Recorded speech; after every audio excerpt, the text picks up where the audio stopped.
Robik Zainuddin, bekas anggota Polri yang terjerat berbagai kasus besar yang sebelumnya bertugas sebagai anggota Satuan Reserse Narkoba Polrestabes Semarang. Namanya mencuat setelah menembak 3 pelajar SMK di Semarang 2 tahun lalu. Statusnya sebagai anggota Polri sempat masih melekat karena ia mengajukan banding etik. Baru setelah proses panjang, ia resmi PTDH pada Februari lalu. Kontroversinya nggak berhenti sampai di situ. Saat ia ditahan di Lapas Kelas 1 Semarang, ia justru berulah dengan mengedarkan narkoba. Petugas lapas bersama kepolisian lalu melakukan pemeriksaan urin dan penggeledahan. Hasilnya, ia dinyatakan positif narkoba. Hal ini tentunya menambah panjang catatan hitam narkoba di tubuh Polri. Bagaimana selanjutnya?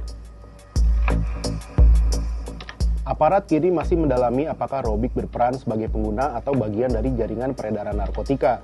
Atas pertimbangan keamanan, Robik dipindahkan ke Lapas Kelas 2A Geladakan Nusa Kambangan, Kabupaten Cilacap, yang dikenal sebagai lapas dengan pengamanan maksimum bagi narapidana berisiko tinggi.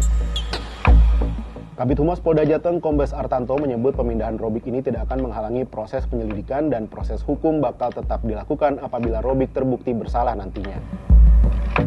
Kasus ini seolah menguak kembali keterlibatan polisi dalam peredaran narkotika dan menambah panjang daftar pelanggaran di tubuh aparat.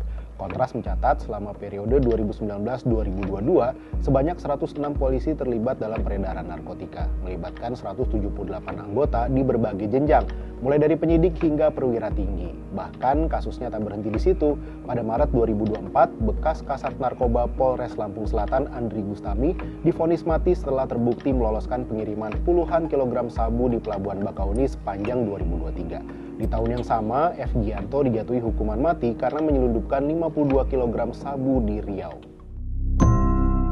Masih pada 2024, 3 anggota Polres Tanjung Balai, Sumatera Utara juga divonis mati karena menjual barang bukti sabu senilai sekitar 1 miliar rupiah. Sementara bekas Kepala Polda Sumatera Barat, Teddy Minahasa, dijatuhi hukuman penjara seumur hidup pada 2023 karena terlibat peredaran 5 kg sabu. Di 2026, kasus narkotika di tubuh Polri mencuat lagi. Pada sidang Komisi Kode Etik Profesi Polri di Mabes Polri, 19 Februari 2026, Didik Putra Kuncoro, bekas Kapolres Bima, Nusa Tenggara Barat, dijatuhi sanksi pemberhentian tidak dengan hormat. Majelis Etik menemukan Didik menerima uang dari bandar narkotika melalui anak buahnya. Selain itu, ditemukan pula barang bukti narkoba yang terkait dengannya. Belum genap sepekan, kasus serupa muncul di Sulawesi Selatan. Tim Polda Sulsel menangkap Arifan Effendi, Kepala Satuan Reserse Narkoba Polres Toraja Utara bersama Nasrul, Kepala Unit 2 Narkoba pada 18 Februari 2026. Keduanya diduga menerima setoran rutin dari bandar narkoba. Lantas, apa yang sebenarnya memicu kasus serupa terus bermunculan? Masalah ini tentunya dipicu berbagai faktor, mulai dari lemahnya pengawasan internal, besarnya kewenangan disalahgunakan, hingga tekanan ekonomi dan iming-iming keuntungan besar dari bisnis narkoba.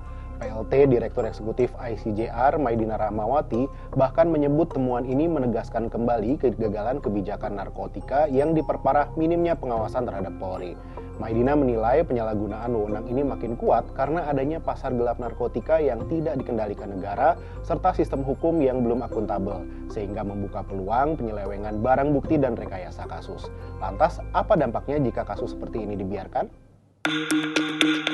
Tentunya kepercayaan publik bakal merosot hingga kerjasama antar penegak hukum bakal terganggu. Di internal kepolisian, kondisi ini juga mempengaruhi moral anggota yang bekerja jujur. Upaya perbaikan dinilai perlu dilakukan menyeluruh seperti memperketat pengawasan, meningkatkan pendidikan etika, memperbaiki sistem rekrutmen, serta menegakkan hukum secara tegas dan transparan. Hukuman berat saja belum cukup memberikan efek jera jika tidak dibarengi dengan pembenahan sistem. Peran masyarakat dan media juga penting dalam pengawasan agar kasus serupa tidak terus berulang. Keterlibatan aparat yang terus berulang menunjukkan pentingnya reformasi kebijakan narkotika dan reformasi Polri.